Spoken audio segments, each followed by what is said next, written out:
한국국토정보공사가 재해에 대비하기 위해 태풍으로 침수된 흔적을 지도로 제작합니다. 자료가 축적되면 재해 예방에 적지 않은 도움을 줄 것으로 기대됩니다. 대구시는 이달 24일부터 가을 여행 주간을 맞아 평소에 개방하지 않던 문화재급 장소 10여 곳을 시민들에게 개방하기로 했습니다.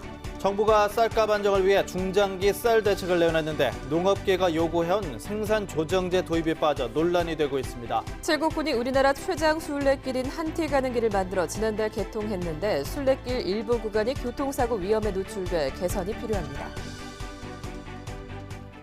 여러분 안녕하십니까? 10월 17일 월요일 아침 대구 MBC 뉴스투데이입니다. 오늘 곳곳에 안개가 짙게 낀 가운데 낮에는 대체로 구름만 많은 날씨가 이어지겠습니다. 아침에는 쌀쌀한 가운데 한낮에는 기온이 크게 올라서 일교차가 오늘도 크겠습니다. 자세한 날씨 소식 이시정 기상캐스터입니다. 네, 대구와 경북 지역에 내리던 비는 모두 그친 가운데 오늘 아침에는 짙은 안개를 조심하셔야겠습니다. 대기 중의 습도가 높아진 가운데 밤사이 기온이 떨어지면서 곳곳에 짙은 안개가 만들어졌는데요. 지금 제 들어보시는 것처럼 대구 안동 지역뿐 아니라 문경과 영주에는 안개주의보도 발효됐습니다. 당분간 아침에는 이렇게 안개가 자주 낄 것으로 보여서 교통안전에 유의하셔야겠습니다. 이 안개는 기온이 오르면서 차츰 걷히겠고요. 낮 동안에는 구름만 많은 가운데 활동하기 무난한 날씨가 이어지겠습니다. 단 일교차 조심하셔야겠는데요. 현재 기온 대구 16도, 안동 14도로 출발해 한낮에는 대구가 23도, 안동은 24도로 어제보다 6도가량 기온이 크게 오르겠습니다. 이번 주는 대체로 맑은 날들이 많겠고요. 일교차 큰 전형적인 가을 날씨가 이어지겠습니다. 날씨 정보였습니다. 태풍 차바로 경주, 울산 등 많은 지역이 큰 피해를 입었는데요. 이런 재난, 수습보다는 예방이 무엇보다 중요하겠습니다. 한국국토정보공사가 태풍으로 침수된 흔적을 지도로 제작하고 있는데 자료가 축적이 되면 재해 예방에 적지 않은 도움을 줄 것으로 기대됩니다. 권현수 기자가 취재했습니다. 지난 2012년 태풍 산바로 경북 지역은 피해 복구비만 3,800억 원이 들어갈 정도로 피해가 컸습니다. 당시 주택과 논밭 침수가 가장 심각했던 곳은 성주군이었는데 한국국토정보공사가 침수 흔적을 지도로 만들었습니다. 성주에서 300만 제곱미터나 물에 잠겼고 침수가 많이 된 곳은 1m 30cm까지 물이 찼는데 시간대별 강수량 정보도 담고 있습니다. 중점적으로 집중호우가 몇 시에 이루어졌구나라는 것을 알 수 있는 시간별 강우량과 또 피해 사진 정보들, 그다음에 침수 필지, 세부 필지 정보들을 이렇게 나열해서 쭉 이렇게 보실 수가 있습니다. 정확한 피해 규모도 파악하고 상습 침수 지역을 예측해 큰 비 예보가 있을 경우 주민들을 신속하게 대피시키기 위한 것입니다. 이번에 태풍 차바 피해를 본 경주와 울산에서도 침수 흔적도 제작에 들어갔습니다. 한국국토정보공사는 국민안전처와 지방자치단체로부터 의뢰받아 침수 흔적도를 제작하고 있는데 국토개발계획을 세울 때 방제 기본 자료로도 이용합니다. 등산 시 조난 및 응급 발생 시 구조 요청을 위한 국가지정본 업무라든가 또 최근 이슈화된 경주 지진 등 자연재해에 대비하여 LX 기존의 지적 측량 기술과 새로운 3D 최첨단 기술을 융합하여 한국국토정보공사는 최근 지진으로 인한 한반도 지형의 변화와 첨성대를 비롯한 문화재의 위치 변경 여부 등도 조사에 나섰습니다. MBC 뉴스 권윤수입니다. 역사적으로 중요한 의미를 지녔지만 이런저런 이유로 일반에 공개되지 않는 곳이 상당수 있어 아쉬움이 있는데요. 오는 24일부터 가을 여행 주간을 맞아서 대구의 이런 미개방 문화재급 장소 10여 곳이 시민들에게 공개됩니다. 윤영균 기자가 소개해드립니다. 미국인 선교사 아담스가 1908년에 만든 영남 지역 최초의 서양식 학교 건물인 아담스관. 창틀과 난방시설은 미국에서 들여오고 대구 읍성을 철거할 때 나온 성도를 붉은 벽돌 사이에 쌓아넣어 지은 독특한 건물입니다. 지하 1층으로 내려가면 비밀스런 장소가 나옵니다. 대구 3.1운동의 전날 교사 2명과 학생 5명이 독립선언문을 등사했던 곳으로 일반인에게는 개방이 안 된 곳입니다. 수백 부를 인쇄해가지고 3일 8일 날 우리 독립운동을 할 때 쓰기도 하고 그 전에 칠곡과 안동지방으로 독립선언서를 이렇게 보내주기도 한 그런 역사적 의의가 있는 귀한 건물입니다. 지난 1893년에 지은 영남권 최초의 교회인 옛 대구제일교회. 지난해 만든 역사박물관에는 교회 창립 초기에 사용했던 100년도 넘은 피아노에다가 각종 회의록도 전시돼 있습니다. 이 당회록은 지난 1898년 12월 18일에 기록이 처음 시작됐습니다. 교회와 관련된 일뿐만 아니라 당시 지역에서 일어났던 일들이 꼼꼼하게 기록돼 있습니다. 완공된 지 1년 가까이 지났지만 연간 7, 8천만 원의 운영비를 마련 못해 문을 열지 못하고 있습니다. 저희들이 계획을 잡고 있던 금액보다도 생각할 수 없는 그런 각종 운영비가 이제 초과가 되니까 그런 염려 때문에 이제 쉽게 못 열고 있는 그런 형편입니다. 대구시는 이렇게 평소에 개방하지 않던 문화재급 장소 10여 곳을 오는 24일부터 2주 동안 시민들에게 개방하기로 했습니다. 상상 속의 대구라는 주제로 진행되는 가을 여행 주간 동안 소규모 콘서트와 3.1운동 재현 등 각종 체험 행사도 같이 열립니다. MBC 뉴스 윤용균입니다. 칠곡군이 우리나라 최장 순례길인 한티 가는 길을 만들어서 지난달 개통식을 가졌습니다. 그런데 순례길 일부 구간이 교통사고 위험에 노출돼서 개선이 필요해 보입니다. 한태현 기자가 보도합니다. 칠곡군이 스페인 산티아고 순례자의 길을 본따 한국의 대표 순례길로 만들겠다며 야심차게 만든 한티 가는 길입니다. 지난 2013년부터 27억 원을 투입해 만든 한티 가는 길은 가실성당에서 성모상, 동명성당, 진남문을 거쳐 한티 순교 성지까지 임도와 마을길을 통하는 45.6km 구간입니다. 그런데 취재진이 직접 확인해 본 결과 걷기에 위험한 구간이 곳곳에 눈에 띕니다. 걸을 수 있는 공간이 부족해 차들이 쌩쌩 달리는 도로 위를 걸어야 하고 안내판도 쉽게 찾을 수 없습니다. 부분 도로에 사고가 난 흔적도 보입니다. 이렇게 위험한 구간이 1km가 넘습니다. 한티 순교 성지로 향하는 마지막 순례길입니다. 아스팔트 길을 따라 걷다가 도로를 건너서 마을 쪽으로 향해야 합니다. 그런데 도로에는 횡단보도 표시가 없습니다. 내리막길을 건너는데 상당한 주의가 필요합니다. 여긴 보도도 없어서 조금 그렇긴 한데. 칠곡군은 안전이 미비한 부분을 보완하겠다고 말했지만 순례길 이용객들은 그동안 조심해서 걸을 수밖에 없습니다. 도로를 따라가는 부분이 있습니다.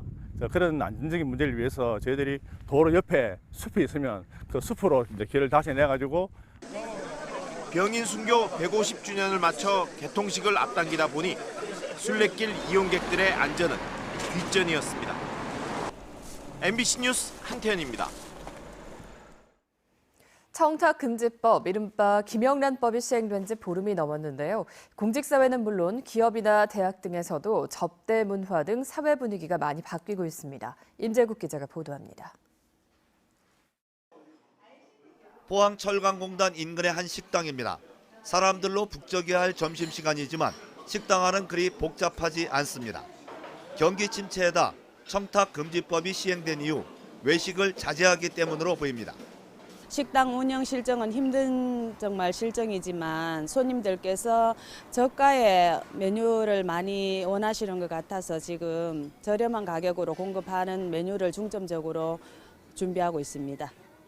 청탁금지법 시행 이후 공직사회는 변화에 바람이 불고 있습니다. 포항시의 경우 구내식당 이용이 다소 늘었고 각종 식사 자리에서도 각자 내기가 서서히 자리 잡아가고 있습니다. 김영란법 이전에는 밥을 먹거나 술을 마시는 자리에서 윗분들이 많이 계산을 하셨는데요. 법 시행 이후에는 직원들이 스스로 알아서 더치페이를 하는 경우가 많아진 것 같고요. 포스코 등 지역 기업은 물론 포스텍과 한동대 등 지역 대학에서도 담당관을 두고 지속적으로 관련법 교육 등에 들어갔습니다. 포항시는 법 시행 이후 각종 행사 등에 대한 문의가 이어지고 있으며 아직까지 위반 사례는 없지만 전 직원을 대상으로 연말까지 마인드 교육에 나서기로 했습니다. 9월 28일 시행된 이후에 현재까지는 신고된 사례가 없고 차분한 분위기 속에서 공직자들 내부적으로 업무 추진에 위반 사례가 발생하지 않도록 철저하게 업무 추진을 준비하고 있습니다. 김영란법이 시행된 지 2주가 지났습니다. 적용 과정에 다소 혼란은 있지만 공직사회는 물론 사회 전반적인 분위기가 다소 개선되고 있습니다. MBC 뉴스 임재욱입니다. 정부가 쌀 매입량을 확대하며 서둘러 쌀값 안정에 나섰습니다. 중장기 쌀 대책도 내놨는데 농업계가 요구해온 생산 조정제 도입은 빠졌고 직불제 개편과 지능지역 정비 등이 제시돼 논란이 되고 있습니다. 보도에 김건엽 기자입니다. 4년째 풍년이 이어지면서 쌀이 남아 돌고 쌀값이 떨어지자 정부가 초과 생산량을 전량 매입하기로 했습니다. 35만 톤, 6천억 원이 들어갈 것으로 추산됩니다. 하지만 이런 대책에도 불구하고 쌀값은 계속 하락하고 있습니다. 올해 산 햅쌀 산지 가격은 80kg 기준 13만 4,076원으로 지난해 이맘때에 비해 18%나 떨어져 지난 90년 이후 최대 하락폭을 기록했습니다. 중장기 대책으로 내놓은 직불제 개편, 절대농지 해제 같은 내용은 논란만 일으키고 있습니다. 식량 주권을 완전 포기하려고 하는 농지의 생산 기반 자체가 무너지고 다시 되돌리기가 어려운. 농업계가 요구해온 생산 조정제는 아예 반영되지 않았습니다. 논에 벼 대신 다른 작물을 심는 농가에 헥타르당 300만 원을 지급해 내년에 3만 헥타르를 강제 감축한다는 계획은 사라졌습니다. 정부 정책에는 오랫동안 아주 여러 해 전부터 생산 조정제에 관한 의견들이 계속 있어 왔고 학계에서는 이미 합의된 내용이에요. 이번 국회에서 예산에 반영시킬 계획입니다. 쌀 대책을 두고 논란만 커지면서 수확철 농심은 또 한 번 시름에 빠졌습니다. MBC 뉴스 김건엽입니다. 경상북도가 지역 공동체가 마을기업 아이디어를 발굴해 사업화할 수 있도록 마을기업 신규 모델 창안 대회를 열기로 하고 참가팀을 모집합니다. 대상은 지역 주민 5명 이상으로 구성된 공동체의 경우 법인이 구성돼 있지 않더라도 신청할 수 있고 이달 26일까지 안동에 있는 지역 사회적 경제 허브센터로 하면 됩니다. 1차 심사를 통과한 팀은 다음 달 15일에 열릴 본선대회 출전할 수 있고 입상팀은 사업개발지원금 200만 원과 함께 컨설팅을 통해서 내년에 마을기업을 설립할 수 있도록 지원 혜택을 받습니다.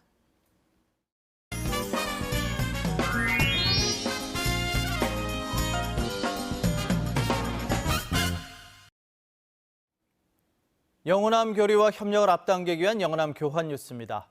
자동차, 가전과 함께 광산업은 한때 광주의 주력 산업으로 호황을 누렸습니다.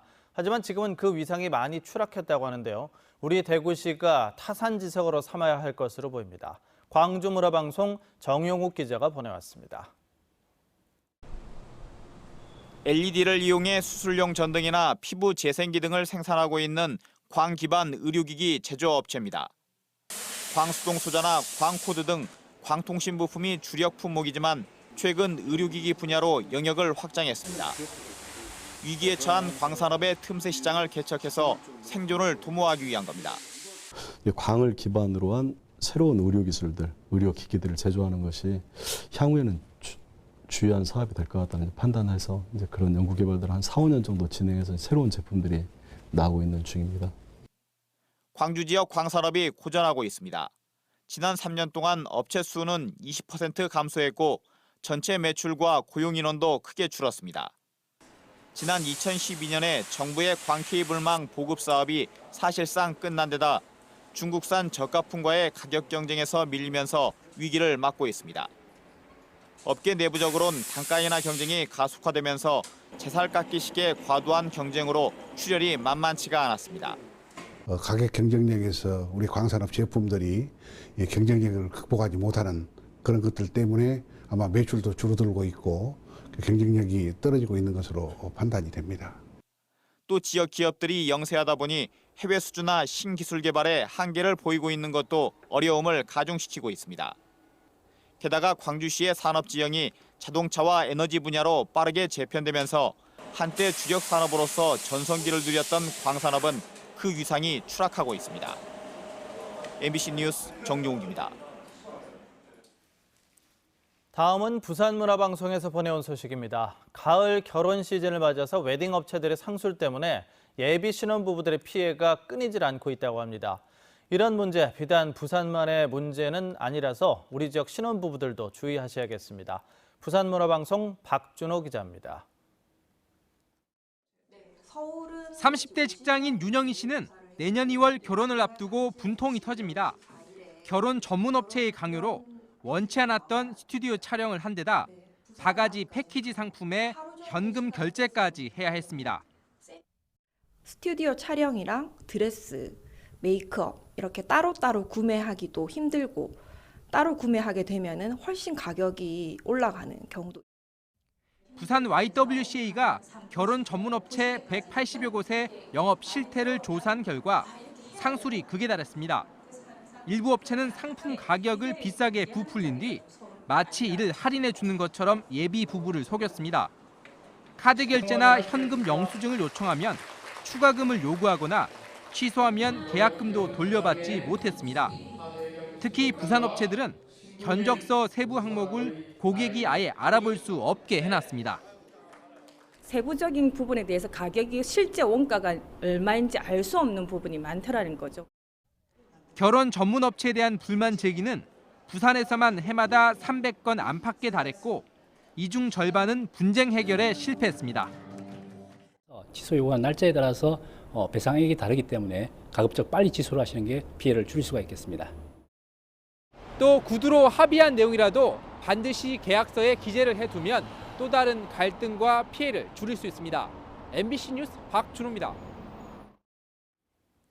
보육교사 1인당 아동수를 규정한 영유아 보육법이 지켜지지 않고 있습니다. 보건복지부가 정의당 윤소화 의원에게 제출한 국정감사 자료에 따르면 대구 지역에서 보육교사 대비 아동수를 초과한 어린이집은 22.5%인 것으로 나타났습니다. 제주가 57.9%, 울산이 54%로 많았고 서울은 불과 2.2%로 지역별 편차도 컸습니다. 운영기관별로는 사회복지법인이 50.6%, 민간 어린이집이 47.4%로 국공립 직장 어린이집보다 높았습니다. 윤소화 의원은 복지부가 반별 정원 탄력 편성을 허용해 초과 보육이 가능하도록 했다면서 보육교사는 물론 아이들을 열악한 노동 보육 환경에 내모는 탄력 보육 지침을 폐기할 것을 주장했습니다. 대구시가 오늘 오전 10시 반 시청 상황실에서 1톤급 경상용전기차 개발 사업의 보고회를 엽니다. 산업통상자원부가 추진하는 1톤급 경상용전기차 개발 사업은 2019년까지 247억 원을 들여 한 번 충전에 250km를 가는 전기차 생산과 관련 부품의 국산화를 주 내용으로 하고 있습니다. 대구시는 연말까지 전기 충전기 100기를 갖추고 전기차 보급도 내년에 2,000대를 비롯해서 2020년까지 5만 대를 보급할 계획입니다. 대구시와 경상북도, 국토부 등 5개 기관이 공동 주최하고 한국물포럼이 주관하는 제1회 대한민국 국제물주간 행사가 모레부터 나흘 동안 대구 엑스코에서 열립니다. 물산업 전시회에는 대구 물산업 클러스터 입주기업을 비롯한 물기업 80여 개사가 제품과 기술을 전시하고 비즈니스 포럼도 열려 물기업들이 기술 설명회와 해외 발주처 면담을 통해 수주 기회를 찾을 예정입니다. 또 대구 경북 상하수도 분야 공무원 20여 명이 기관별 사업 정책과 구매 정보를 제공할 계획입니다.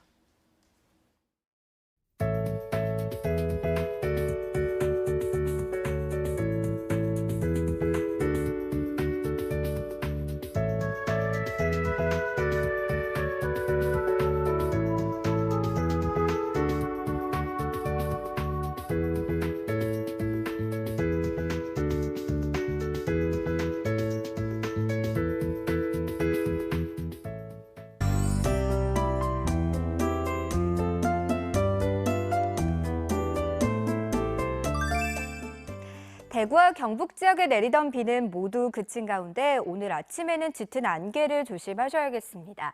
비로 인해 대기 중의 습도가 높아진 가운데 밤사이 기온이 떨어지면서 곳곳에 짙은 안개가 만들어졌는데요. 대구와 안동 지역은 평소보다 가시가래가 무척 짧아진 상황이고요. 문경과 영주는 안개주의보가 발효됐습니다. 당분간은 아침에 안개가 짙게 낄 것으로 보여 출근길 조심 운전하셔야겠습니다. 이 안개는 기온이 오르면서 차츰 거치겠고요. 낮 동안에는 구름만 많은 가운데 활동하기 무난한 날씨가 이어지겠습니다. 현재 전국이 대체로 구름 많은 가운데 남부지방을 중심으로는 산발적으로 빗방울이 떨어지는 곳이 있고요. 내륙을 중심으로는 안개가 짙게 껴 있습니다. 자세한 지역별 날씨입니다. 대구의 현재 기온 16도로 출발합니다. 낮 기온 23도로 어제보다 6도가량 오르겠고요. 영천과 청도는 24도 예상됩니다. 문경의 현재 기온 14도, 구미 15도를 가리키는 가운데 낮 기온은 23도 안팎 예상됩니다. 안동의 현재 기온은 14도, 낮 기온 24도로 어제보다 높겠고 일교차도 크겠습니다. 울진의 낮 기온은 23도 예상되고요. 바다의 물결은 0.5에서 1.5m를 일겠습니다. 이번 주는 대체로 맑은 날들이 많겠고요. 일교차 큰 전형적인 가을 날씨가 이어지겠습니다. 날씨 정보였습니다.